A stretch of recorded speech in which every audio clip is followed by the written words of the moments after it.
बाकी है, मैं तुम्हें मृत्यु दूंगा।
आज अंतिम बार भी तुम मुझसे पराजित हो गए युवराज।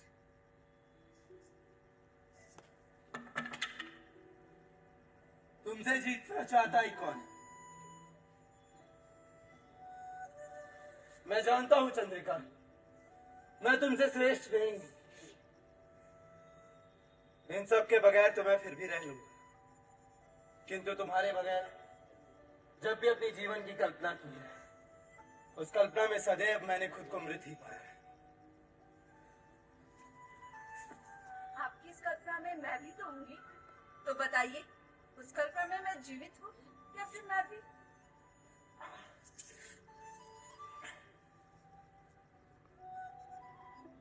कल्पना हो या हकीकत,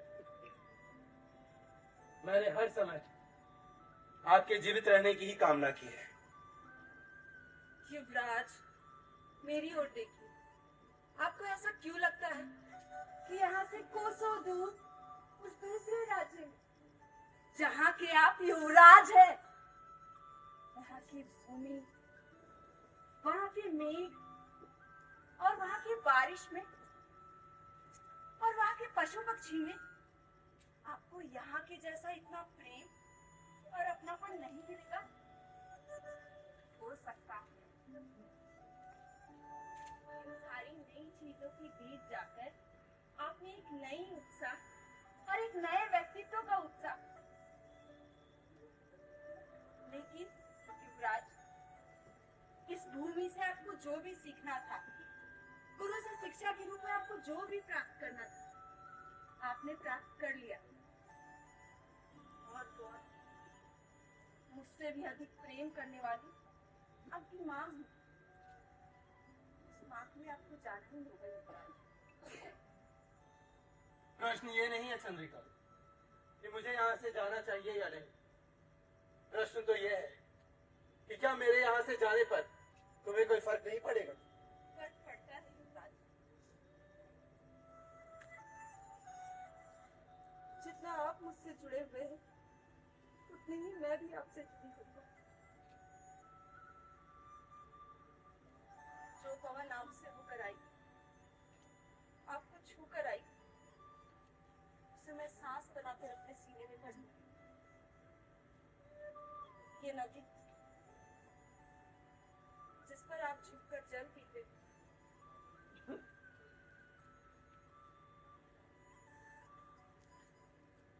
इस जल से मैं प्यासी हो जाऊंगी। समझूंगी आपके होठों पर स्पर्श पाया। युवराज, अब आपको चलना चाहिए। आपके लोग आपकी प्रतीक्षा कर रहे हैं और मुझे वचन दीजिए कि आप अपनी कार्य क्षेत्र, अपनी कार्य भूमि और मेरे में से यदि किसी एक को चुनना हो तो आप सदैव अपने कर्तव्य को चुनेंगे, क्योंकि मैं नहीं चाहती कि वहां कोई भी ऐसा क्षण आए जहां आपको अपने कर्तव्य का पालन करने से पीछे हटने के लिए बाध्य होना पड़े।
मैं तुम्हें वचन देता हूँ चंद्रिका कि मैं तुमसे भी पहले अपने कर्तव्य का पालन करूंगा, किंतु तुम्हें भी मुझे एक वचन देना होगा।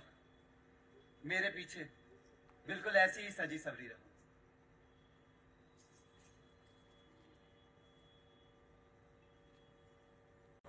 हमने भी वचन लिया है महाराज कि आपको सही समय पर राजमहल ले चलो।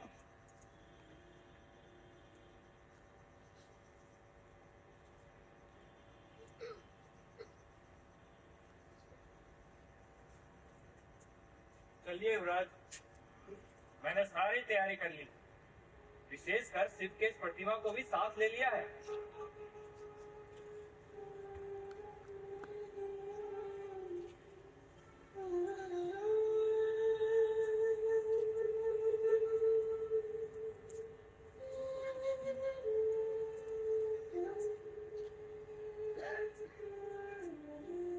बहुत सारा समय हमने साथ व्यतीत किया है।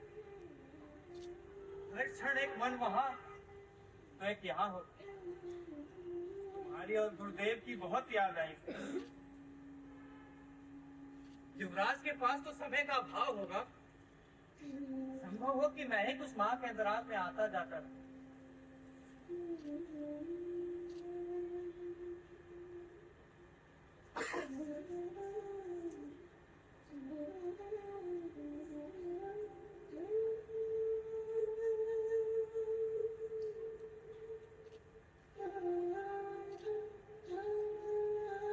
युवराज, ये अमृत वर्षा धनुष है। इसे मेरे गुरु के गुरु ने अपनी तपस्या से प्रसन्न कर भगवान शिव से प्राप्त किया था।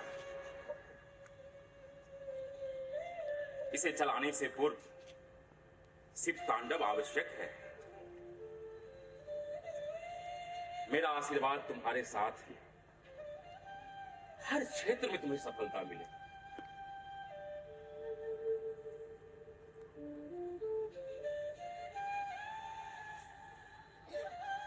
गुरुदेव, इतने वर्षों में मुझे कभी इस बात का एहसास नहीं हुआ कि मैं एक साधारण सैनिक का पुत्र हूं। जो स्नेह व प्रेम आपने युवराज को दिया वही मुझे भी दिया। आशीर्वाद दें कि मैं भी अपने कर्तव्यों का पालन कर सकूं।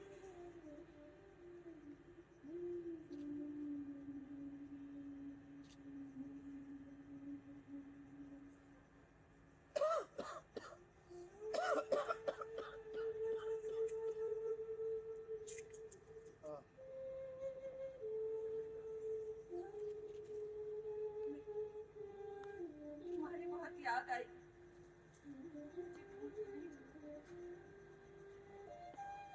इसका उत्तर मैं लौट के दूंगा तुम्हें।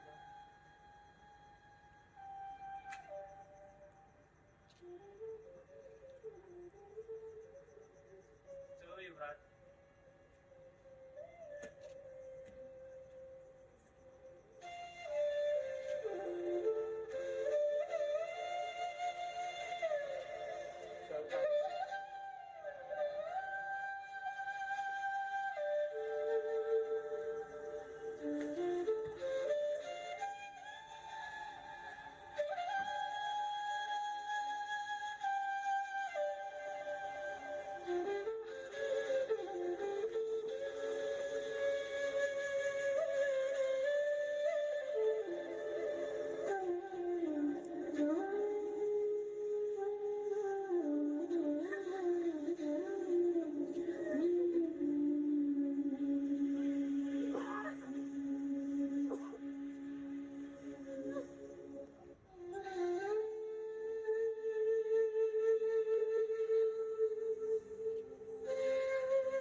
आ गए युवराज आ गए। युवराज की जय युवराज की जय, युवराज की जय, युवराज की जय।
हमारे सूर्य कुंड के राजा हुए। युवराज की जय। युवराज की जय।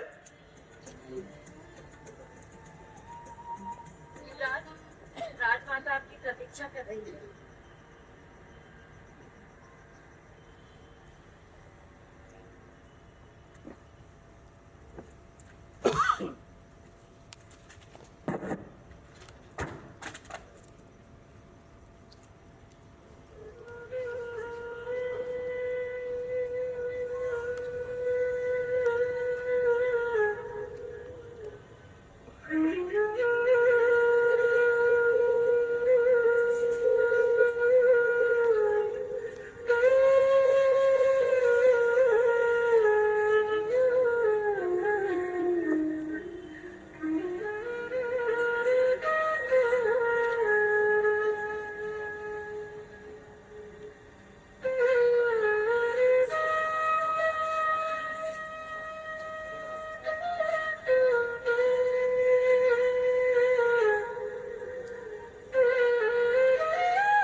युवराज बहुत लंबी यात्रा करके आए, थक गए होंगे, इन्हें कुछ क्षण विश्राम करने दीजिए। नहीं राजगुरु,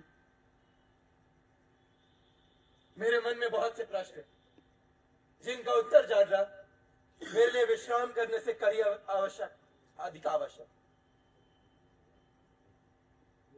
अपनी यात्रा के दौरान मैंने समस्त सूर्य कुंड पर एक काल रूपी ग्रहण का अनुभव किया। यहाँ की प्रजा, यहाँ के लोग जो अनाज उगाते हैं वो इनका ही भोजन नहीं बन पाता, अपने ही भोजन में इन्हें विष नजर आता है। ये क्या है? और तो और मेरा राज्य, मेरी मां, फिर भी इतने वर्षों तक मैं आप सबसे दूर क्यों रहा? मुझे उत्तर चाहिए। आपके इन प्रश्नों का उत्तर तो स्वयं आपको राजमाता ही देगी। हाँ मां, मुझे मेरे प्रश्नों का उत्तर चाहिए। मां,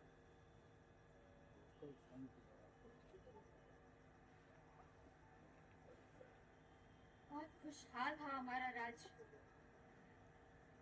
हर शाम उत्सव होता था, चारों तरफ खुशियां ही खुशियां थी। इसी बीच तुम्हारा जन्म हुआ। तुम्हारे जन्म पे पूरे राज्य में भव्य राजकीय उत्सव आयोजित किया गया। उस आयोजन में तुम्हारे पिता के परम मित्र और पड़ोसी अंगराज्य के राजा विजेंद्र सिंह भी अपने परिवार साथ शामिल होने आए हुए थे। उन दिनों उनके यहाँ भी एक पुत्री ने जन्म लिया था, जो कि बहुत ही सुंदर, आंखों में अद्भुत चमक, मानो जैसे कोई स्वर्ग की अप्सरा उतर आई हो। तुम्हारे पिता ने तुम्हारा विवाह विजेंद्र सिंह की पुत्री यानी मैथिली से तय कर दिया और उन्हें ये वचन दिया, चाहे जो भी हो जाए, मैथिली ही इस राज परिवार की बहू बनेगी।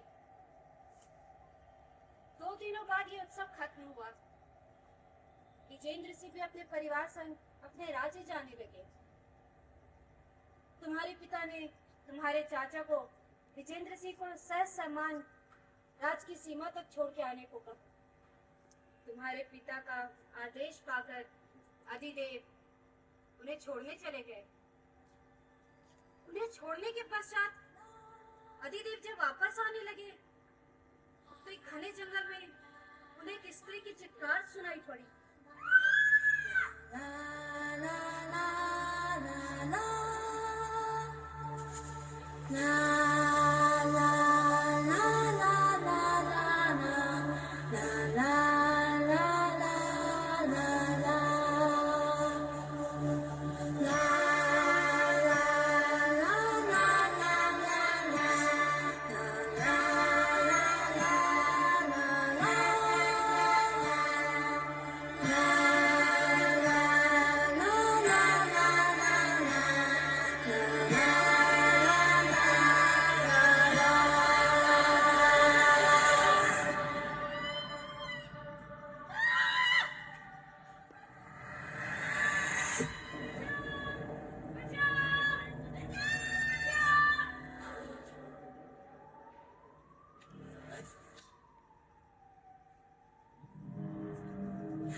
आपको देखने से ऐसा प्रतीत होता है कि आप किसी राज्य की राजकन्या हैं। राज्य नहीं, कालधार साम्राज्य के सम्राट कालना की पुत्री राजकुमारी नंदिनी हूँ। इतने बड़े साम्राज्य की राजकुमारी, वो भी इस घने जंगल में, मेरे समझ से परे है राजकुमारी। आपने बिल्कुल सही कहा। मैं अपने कुछ सैनिकों के साथ शिकार पे आई थी, किंतु एक हिरन का पीछा करते करते मैं इस घने जंगल में आ पहुंची। जब तक मुझे यह आभास होता कि मैं अपने सैनिकों से बिछड़ चुकी हूँ, तब तक मैं बहुत दूर निकल चुकी थी। और जब तक मैं कुछ समझ पाती, तब तक इन नरभक्षियों के झुंड ने मुझ पर आक्रमण कर दिया। मैं बहुत देर तक उनके सामने टिकी रही, किंतु पता नहीं, मेरे शरीर के इस हिस्से पर बाण लगने की वजह से मैं मूर्छित होकर गिर पड़ी। और जब मुझे होश आया, तो मैंने अपने आप को नरभक्षियों के बीच में बंदी बने पाया। किंतु आपने अपना परिचय नहीं दिया।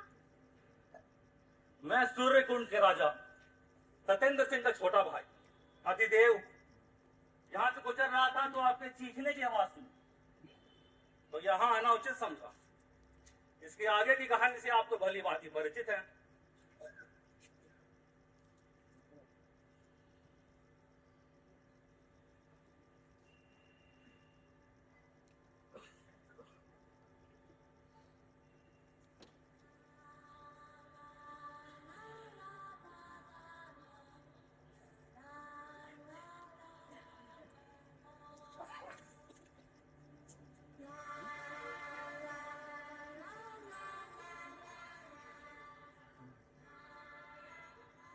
जब तक आपसे नहीं मिली थी, तब तक मेरा भी यही विचार कि मेरे पिता जितना जाबाज और साहसी इस समय संसार में कोई भी नहीं। किंतु आपसे मिलने के बाद आपने मेरे विचार पर खूब विराम लगा दिया। पिछले बीते हुए कुछ पलों में मेरे अंदर एक अद्भुत अनुभूति का जन्म हो गया और मैंने उन अनुभूतियों को समझने की कोशिश की, तो मैंने पाया उन अनुभूतियों के जागृत होने का कारण आप ही हो। अभी आकर्षण है या प्रेम, ये तो मैं नहीं जानती। मैं बस इतना चाहती हूँ कि अब और इसी क्षण प्रीति में आके और बस आपकी बनकर रहना चाहती हूँ। मैं आपके कहने का तात्पर्य नहीं समझ पा रहा हूँ राजकुमारी। जो भी है स्पष्ट है, मुझे आपसे प्रेम हो गया और मैं आपसे विवाह करना चाहती हूँ। ये आप क्या कहें? अभी तो हमें मिले बस क्षण भर ही हुए हैं और इस क्षण भर की मुलाकात को आप प्रेम का नाम दे रही हैं। राजकुमारी, ये प्रेम नहीं आकर्षण है। जिस प्रेम का अनुभव मुझे हो रहा है, वह प्रेम है या आकर्षण? इसका निर्णय आप कैसे कर सकते हैं जी? आपने बिल्कुल सही कहा। इसका निर्णय मैं कैसे कर सकता हूँ, क्योंकि ऐसा कोई निर्णय मुझे करना ही नहीं है। राजकुमारी, मैं आपसे विवाह नहीं कर सकता। क्या मैं जान सकती हूँ कि वह कौन सा कारण है जो आपको मुझसे विवाह करने नहीं दे रहा? मेरा विवाह हो चुका है और मैं अपनी धर्म पत्नी से बहुत प्रेम करता हूँ और मैंने उसे वचन दिया है कि इस जन्म तो क्या, आने वाले 7 जन्मों तक मैं उसका साथ दूंगा।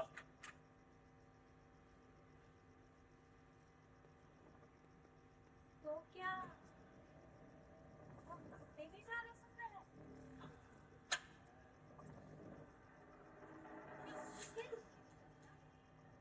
दूर दूर राज्यों तक फैली हुई है। क्या उसका आकर्षण भी दूर देश के राजाओं और राजकुमारों को आकर्षित करता है? नहीं राजकुमारी, उनके रूप की चर्चाएं अनेक राज्यों तक ना सही, पर हमारे राज्य के प्रजा उसे देवी का रूप मानते हैं।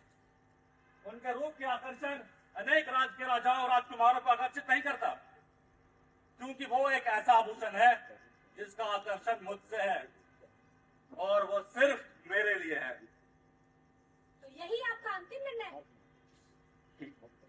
हाँ राजकुमारी। और यदि किसी कारणवश आपके उस धर्मपत्नी की मृत्यु हो जाए, तब भी आपका यही निर्णय रहेगा? राजकुमारी, अगर आप एक स्त्री नहीं होती तो आपका सर आपके धड़ से अलग कर दिया होता। आप मेरा अपमान कर रहे हैं अतिदेव। मैं इस अपमान का प्रतिशोध समस्त सूरकुंड से लेकर रहूंगी। अपने अपमान का प्रतिशोध समस्त सूरकुंड से लूंगी कहकर नंदिनी अपने राज्य लौट गई और अधिदेव भी अपने राज्य लौट आए।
बिना आमंत्रण के ही आ पहुंचा। शगुन के लिए फल, स्वर्ण मुद्राएं और कुछ स्वर्ण आभूषण लाया हूँ। महल के बाहर हमारी विशेष सेना दल की टुकड़ी, जो कि घनघोर अंधकार में भी 20,000 सैनिकों से युद्ध करने की क्षमता है। स्वीकार करें। कालधार जैसे साम्राज्य के सम्राट कालनाथ का हमारे इस छोटे से राज्य सूर्यकुंड को इतना कुछ भेंट करना मेरे समझ के परे। महाराज, मैं आपके छोटे भाई अधिदेव से अपनी पुत्री, मेरा भ्राता पहले से ही विवाहित है कालनाथ, और हमारी संस्कृति और जीवन पद्धति में विवाहित रहने पर दूसरा विवाह करने की अनुमति नहीं। यह विवाह नहीं हो सकता। मैं यहाँ आपसे अनुमति मांगने नहीं आया हूँ, बल्कि विवाह की पूरी योजना बनाकर आया हूँ। मेरी पुत्री ने आज तक मुझसे जो भी मांगा है वो सब मैंने उसे दिया है। फिर आप ये कैसे कह सकते हैं कि अधिदेव का विवाह मेरी पुत्री से नहीं हो सकता? जिस प्रकार आपकी बहन ने खुद को अपमानित महसूस किया था, कहीं ऐसा न हो कि आपको भी यहाँ से अपमानित होकर लौटना पड़े। अपनी ये भेंट उठाइए और यहाँ से चले जाइए। हमारे यहाँ अतिथियों को आदर सत्कार के साथ बाहर का स्वाद दिखाया जाता है।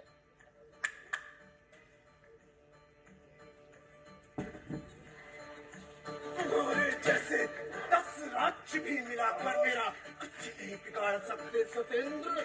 मुझसे युद्ध करने से अच्छा है तुम्हारा स्वर्ग जाना उचित समझता हूँ। विवाह तो होकर रहेगा क्योंकि प्रकृति का नियम है परिवर्तन, और मैं उसका पालन करता हूँ।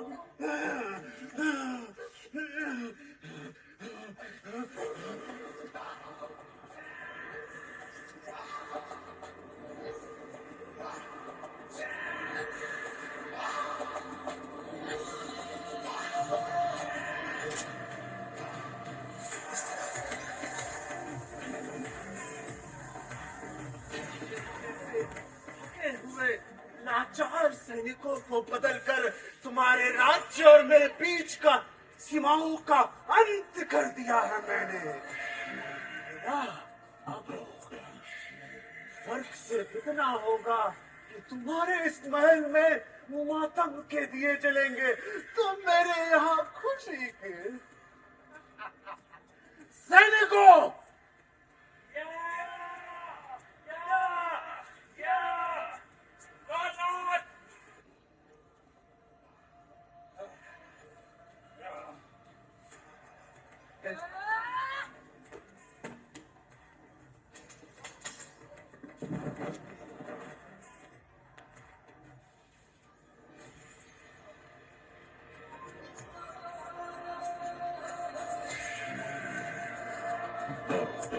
बुद्धि के होने वाले वर को सम्मान मेरे राज्य ले जाने का संबंध का।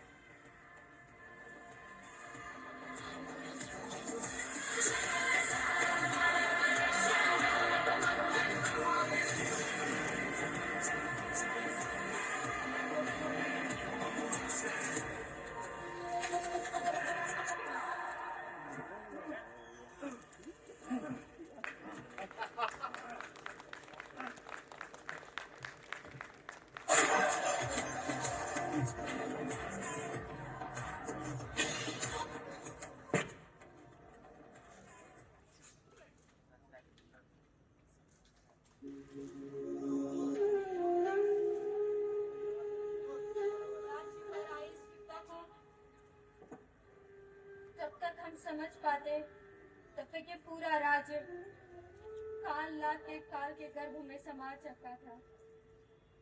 कालनाथ अधिदेव को बंदी बनाकर ले जा चुका था। हर तरफ शोक का माहौल था, हर तरफ सिर्फ और सिर्फ चीख पुकार।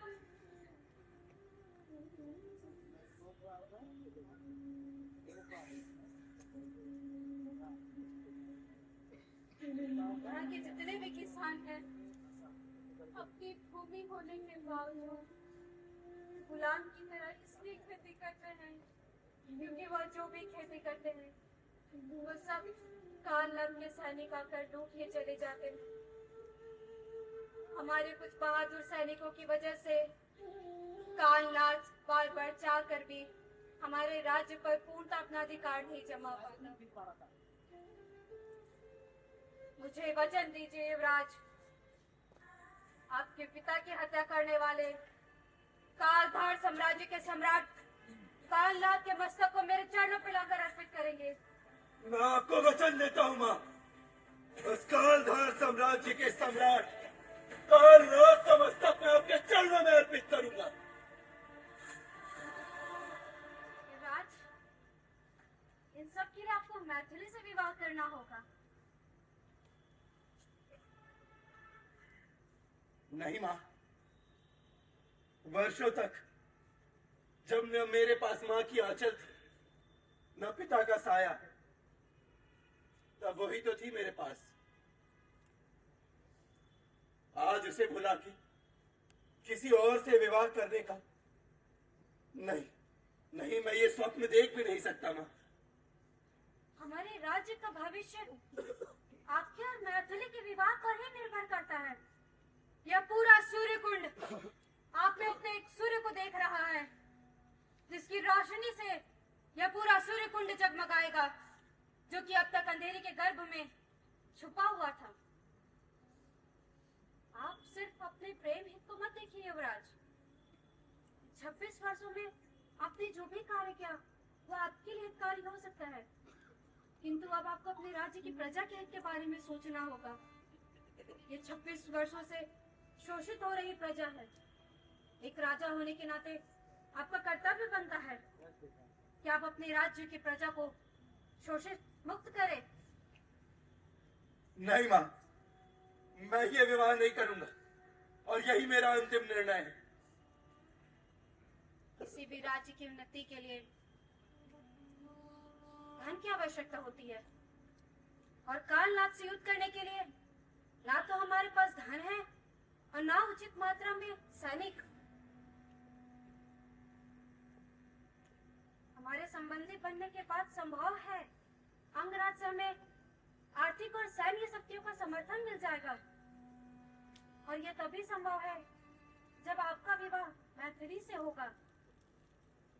नहीं माँ, मेरा निर्णय अंतिम है।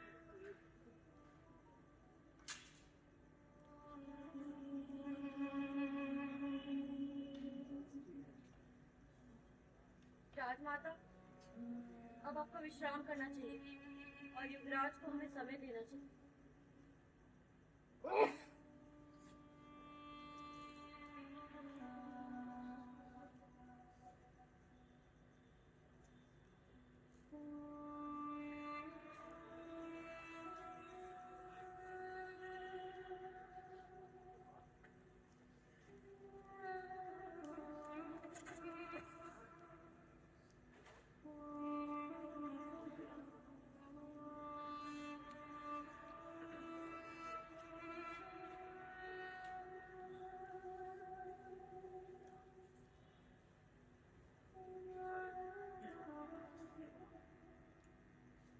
किस चिंता में है युवराज?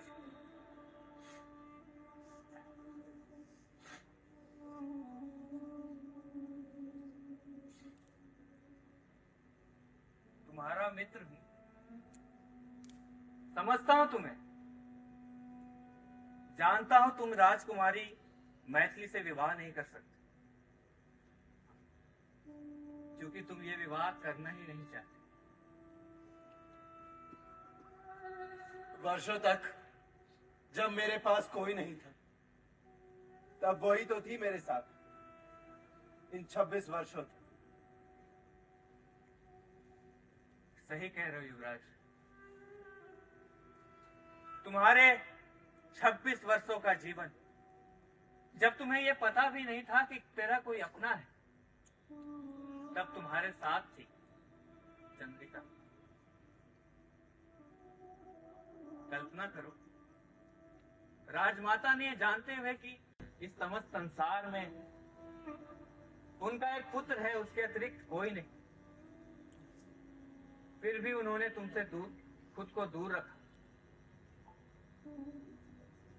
तुमने राजमाता के आंखों को देखा, तुम्हें देखने को वर्षों तरसी आंखें हैं वो तुम में ईश्वर को देख रही है युवराज। अपने माँ के संघर्षों को विराम दो और राजकुमारी मैथिली से विवाह कर लो। इस समय इस राज्य को राजकुमारी मैथिली की बहुत आवश्यकता।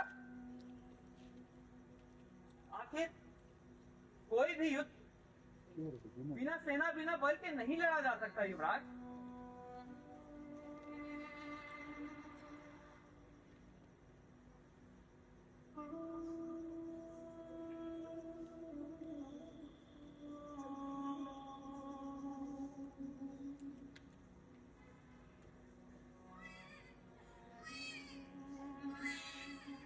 ये कैसी आवाज?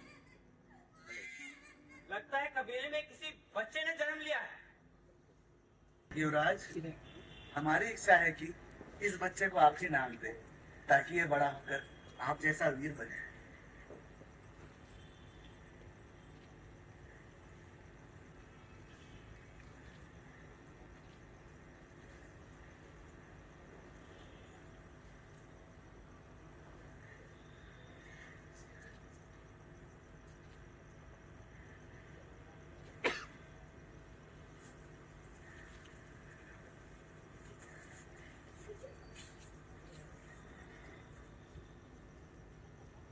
सब यहाँ जश्न मना रहे और हम सब वहां तुम्हारी प्रतीक्षा में कि तुम अनाज लेकर आओगे। तुम लोगों को पता है कि आज कालनाथ के दरबार में जश्न मनाया जा रहा है और तुम लोग यहाँ हो।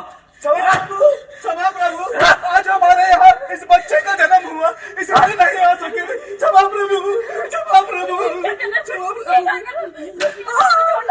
कहीं ये जन्म मृत्यु में ना बदल जाए। मेरे बच्चे को छोड़ दो।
मुझे कल रात को देखना है।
राजमाता से कह दो मित्र,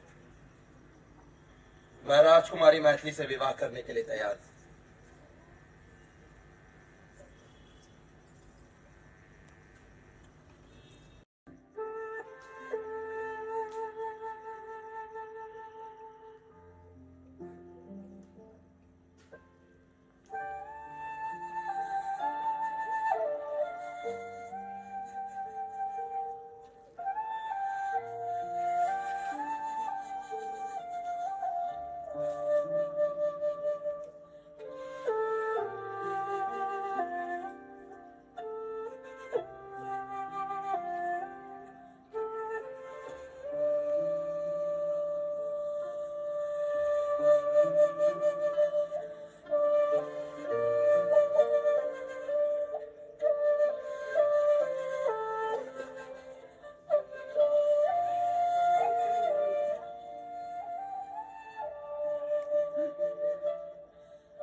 रात्रि अधिक हो गई है राजकुमारी, आपको विश्राम करना चाहिए। आप अवश्य ही थक गई होंगी।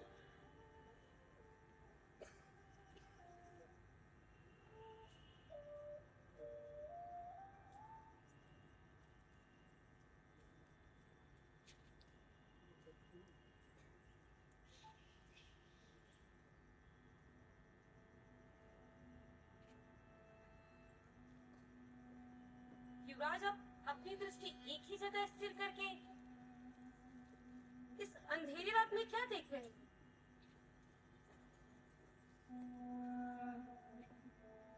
आपको देखकर ऐसा प्रतीत हो रहा है आपका शरीर तो यहाँ उपस्थित है, किंतु आपका मन किसी और जगह भ्रमण कर रहा है।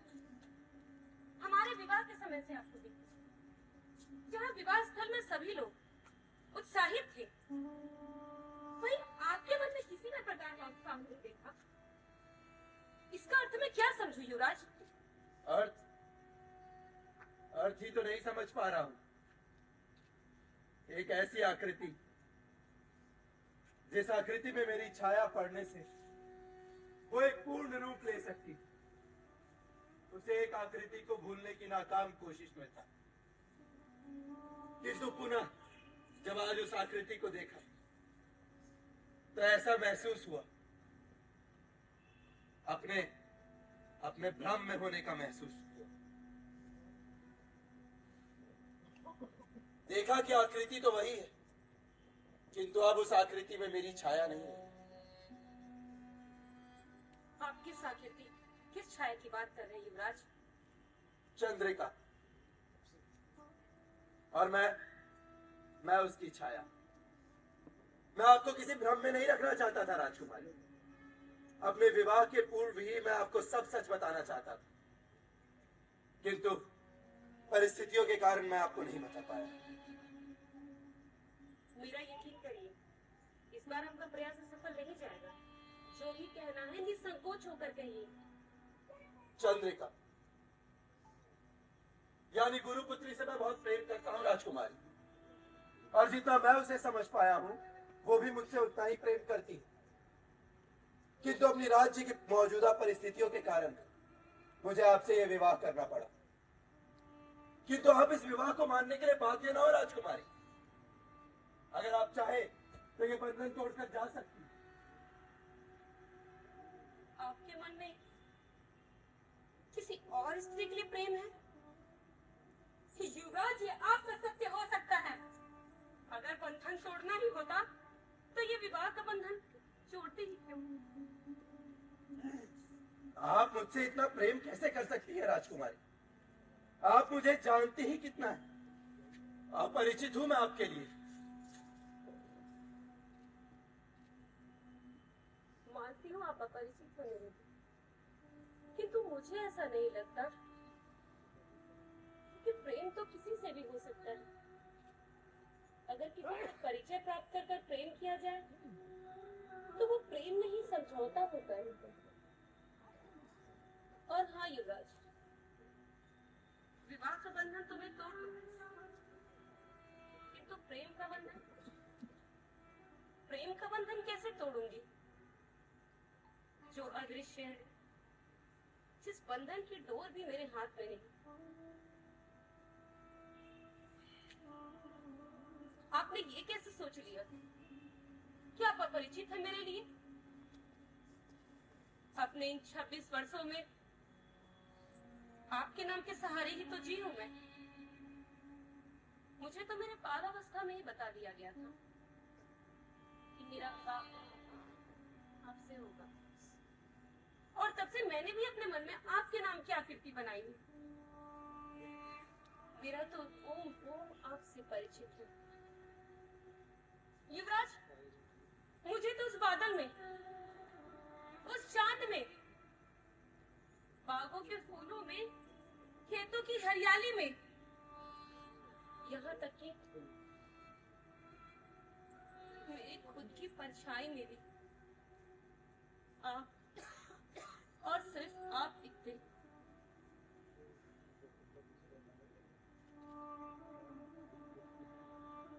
आप आपने ये कैसे सोच लिया? आप अपरिचित है मेरे लिए।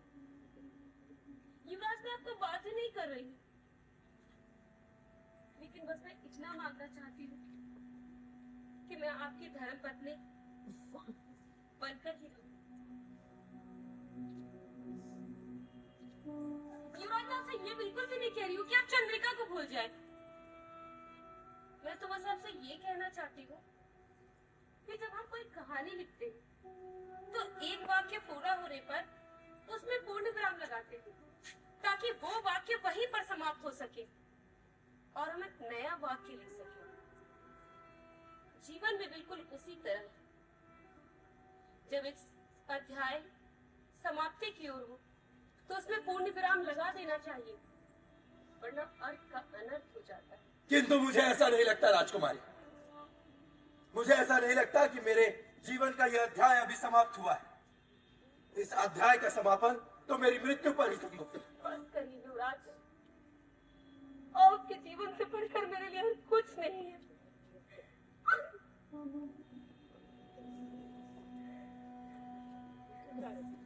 राजकुमारी, मैं आपको वचन देता हूँ कि आज से आप इस राज्य की रानी, और यह आपका अधिकार स्वयं मैं भी आपसे नहीं छीन सकता।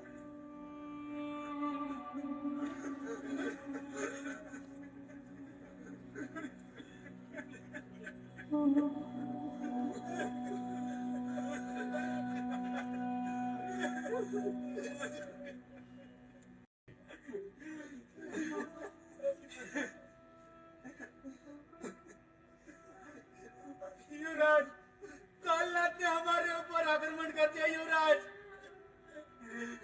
आपके कहने पर हमने युद्ध किया, न जाने हमारे कितने सैनिक मारे गए, और अंतिम संस्कार के लिए हमें 100 भी नहीं दिया गया। अगर हम मान भी ले कि आप हमें कुछ नहीं होने देंगे, किंतु आपको कुछ हो गया तो हमारी रक्षा कौन करेगा? युवराज, हमारी रक्षा कौन करेगा? ईश्वर न करे कि रणभूमि में मुझे कुछ हो जाए तो मेरे बाद मेरे इस राज्य का नेतृत्व मेरी पत्नी मैथिली करेगी। इस तरह कायरों की तरह जीवन जीने से तो अच्छा है कि हम मृत्यु को अपना ले, ताकि मृत्यु भी हमें अपनी गोद में लेकर गौरवान्वित महसूस करे। उठो,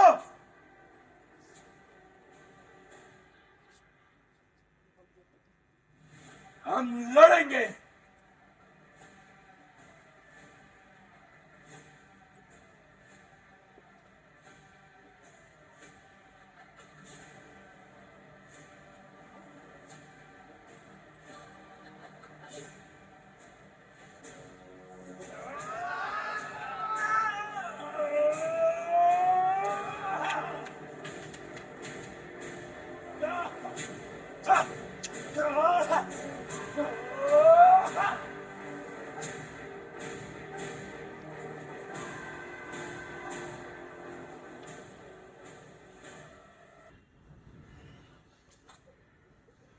और ये बात बताने के लिए तुम यहाँ आ गए। एक छोटे से कबीले को तुम समाप्त नहीं कर पाए सेनापति। सम्राट, हमने 3 बार सेना भेजी, लेकिन हर बार हमारी सेना को पराजय का सामना करना पड़ रहा है। कालनाथ के सेना का पराजय असंभव, असंभव। आज तक ऐसा नहीं हुआ। कौन है वो? सूर्यकुंड के राजा, याद है आप?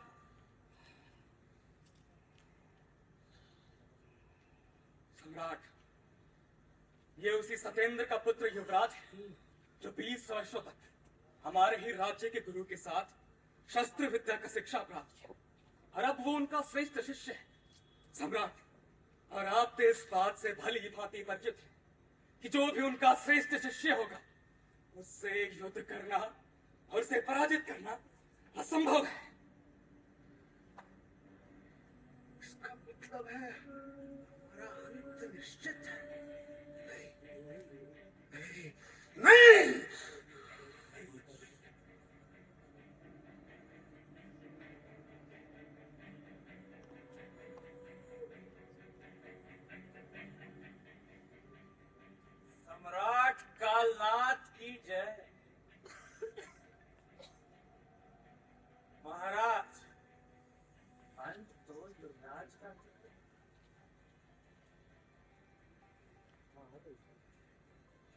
सम्राट, ये वो मित्र है जो गुरु के साथ आश्रम में रहा और अब हमारे साथ।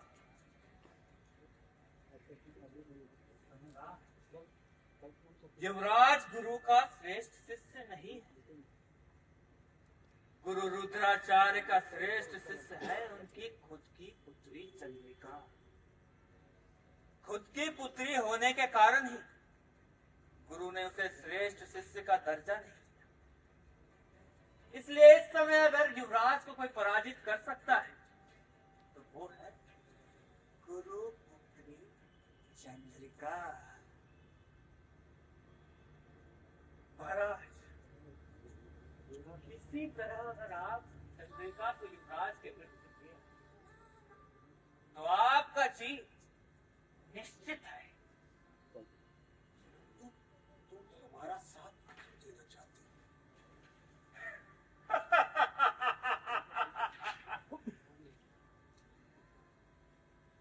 मुझे लगता है इस समय मेरा उद्देश्य जानने से ज्यादा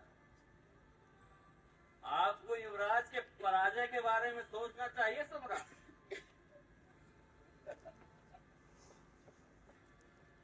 मित्र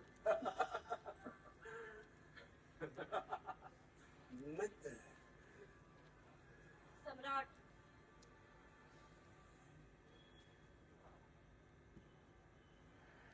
सेनापति, हमारे मित्र को विशेष कक्ष में ले जाइए।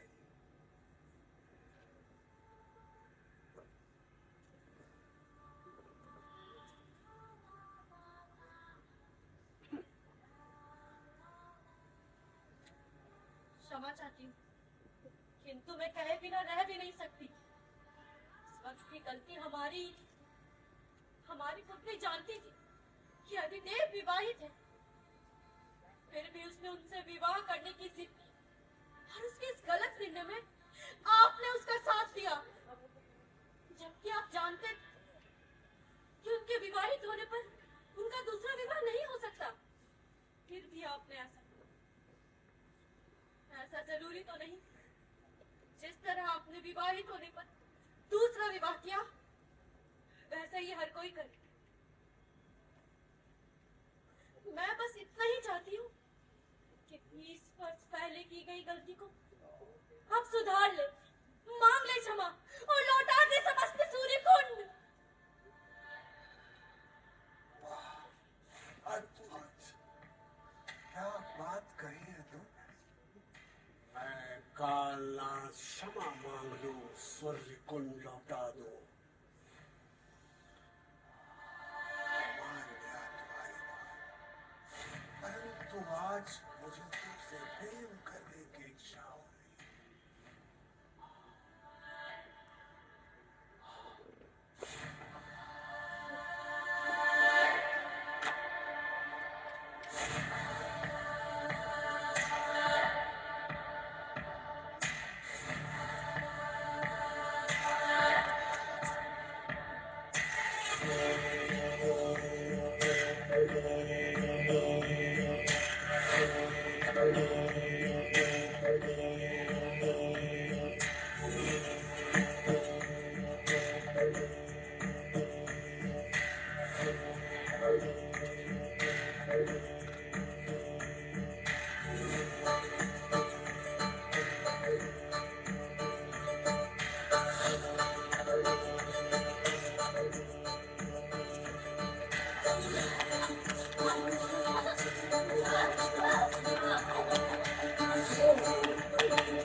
महाराज, मित्र मित्र, युवराज ने मेरी धर्मपत्नी की हत्या कर दी।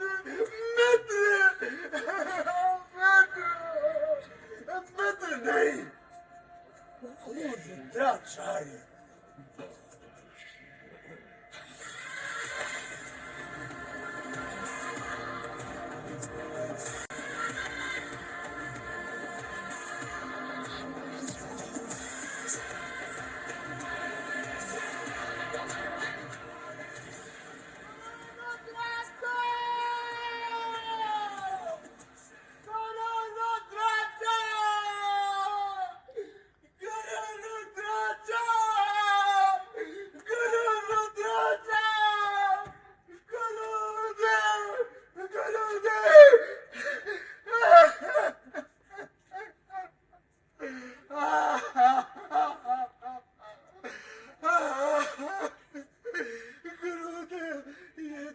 आपके शिष्य ने क्या किया? आपके श्रेष्ठ शिष्य ने मेरी धर्मपत्नी की हत्या कर दी। उसने एक स्त्री की हत्या की है। मैं उसका सामना नहीं कर पा रहा हूँ गुरुदेव। आप तो जानते हैं, जो भी आपका श्रेष्ठ शिष्य होगा, समस्त संसार में उसे कोई परास्त नहीं कर सकता।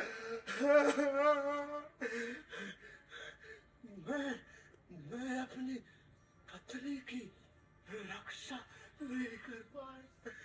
अपनी प्रजा की रक्षा कैसे करूंगा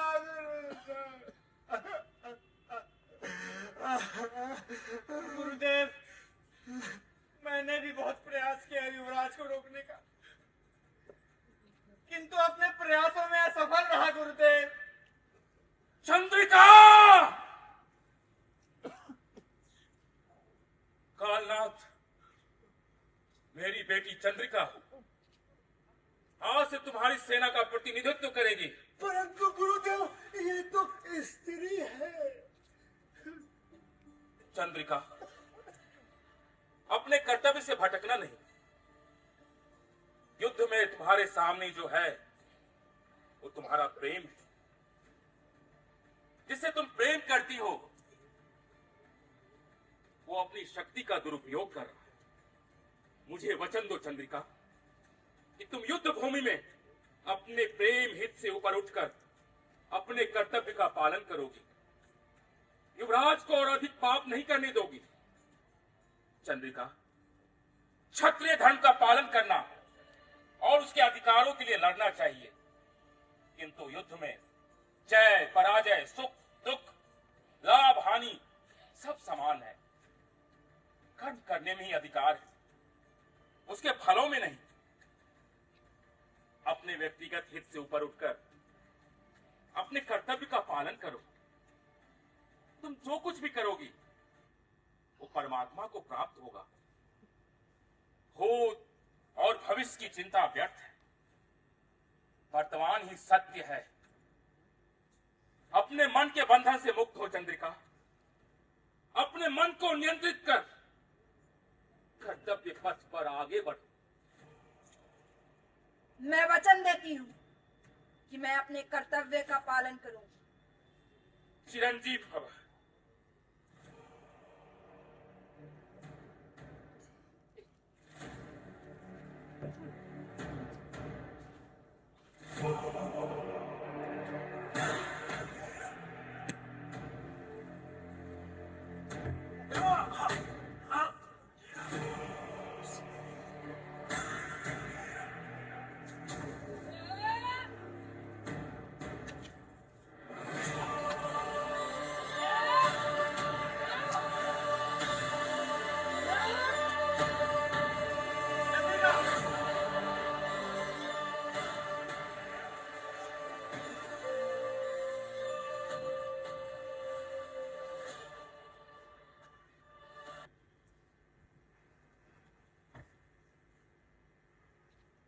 तुम यहाँ क्यों आई हो चंद्रिका?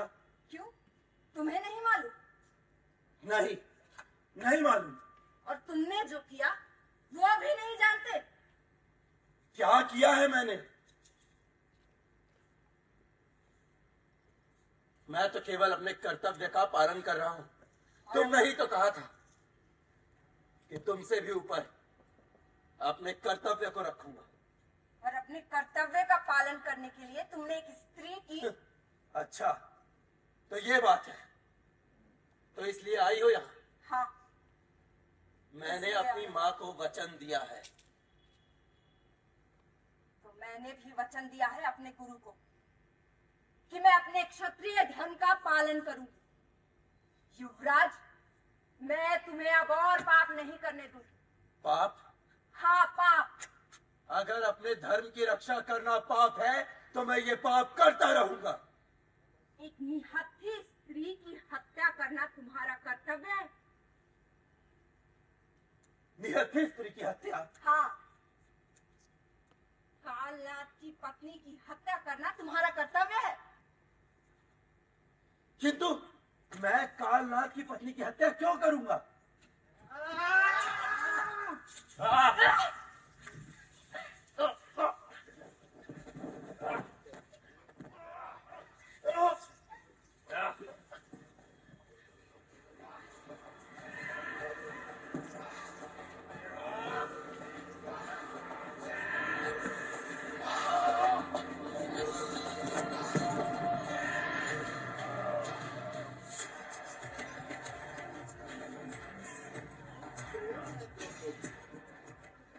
युवराज, तो तू है सत्येंद्र का बेटा और अधिदेव का भतीजा। तू मेरा अंत करना चाहता है? जब तेरे बाप को मारा था, अगर उसी वक्त तुझे भी मार दिया होता तो इन बूढ़े कंधों को तेरे मृत्यु का बोझ नहीं उठाना पड़ता। तू मेरा अंत करेगा?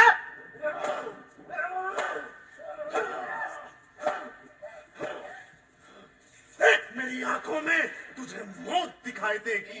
मैं खुद एक मृत्यु हूँ। समस्त संसार में कालनाथ का कोई भी अंत नहीं कर सकता। मुझे भी नर्क भेजना मेरा धर्म सिद्ध अधिकार है।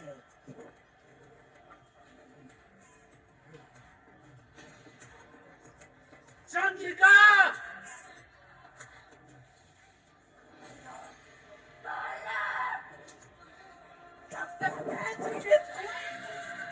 युवराज को तो क्या मृत्यु भी कुछ नहीं कर सकती।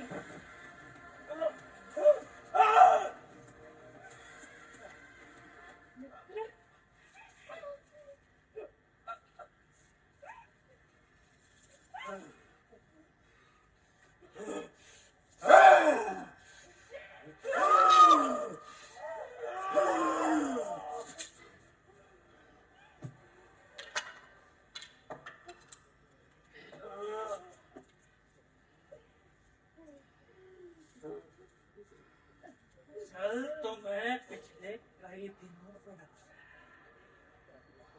लेकिन इसके विवाह के बाद मेरे में उम्मीद जगी कि तेरा प्रेमी ना सही, तेरा पति ही बन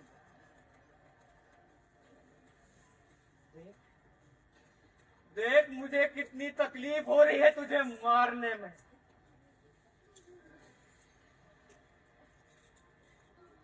जो मेरी नहीं हो सकी वो किसी की।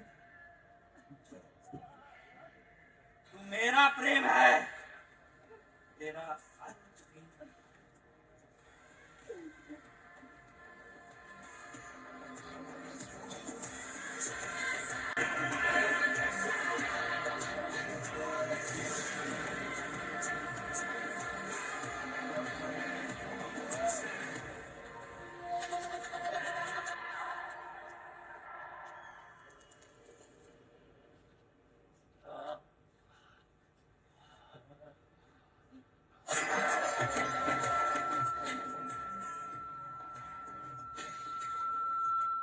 इन्हीं हाथों से तेरे पिता की हत्या की थी और अब पुत्र भी।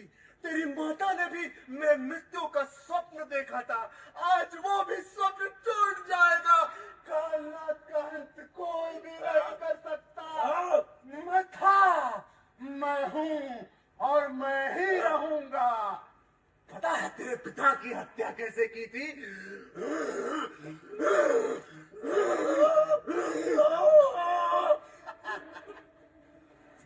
तेरे पिता और अधिदेव का अहंकार तो देखो आज कैसी हालत हो गई है तुम्हारी। मेरे पुत्री ने क्या चाहा था? सिर्फ विवाह करना।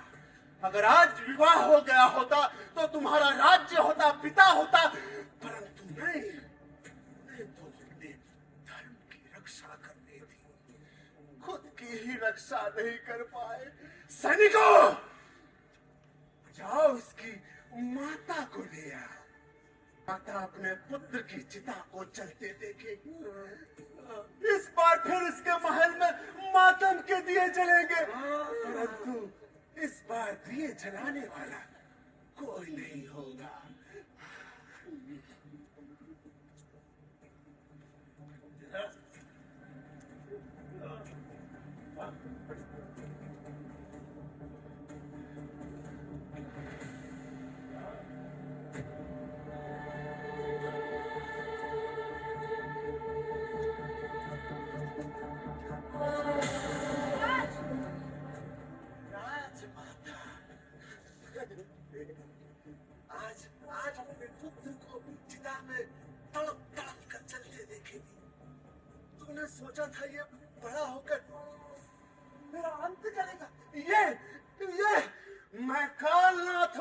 मैं जब चाहूं जिसका चाहूं प्राण खींच लेता हूं।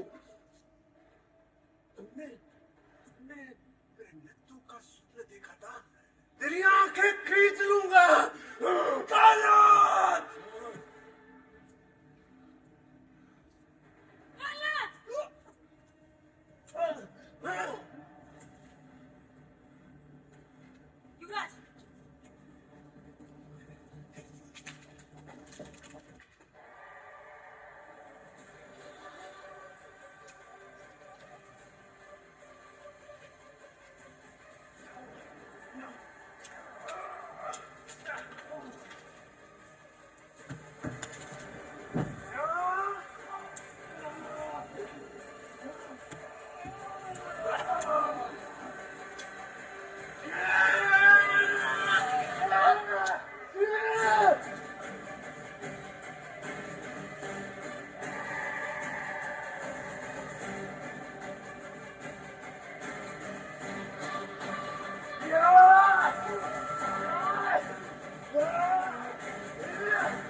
युवराज,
अपनी आकृति में अपनी छाया को पुनः स्थापित करिए।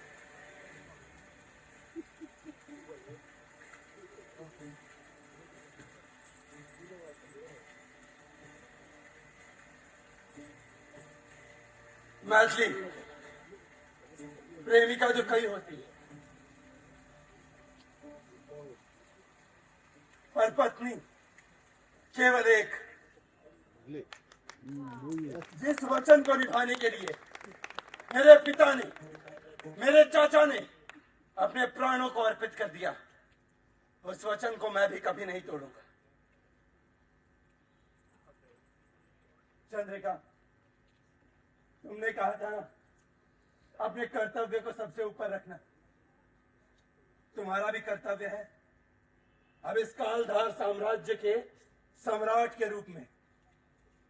आज से, अभी से तुम कालधार साम्राज्य की सम्राट।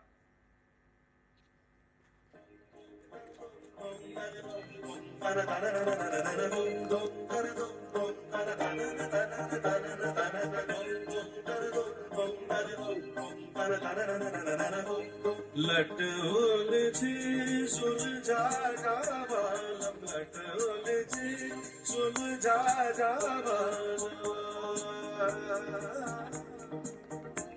लट उलझी सुलझा बालम, लट उलझी सुलझा जा बालम, बाजे की बिंदिया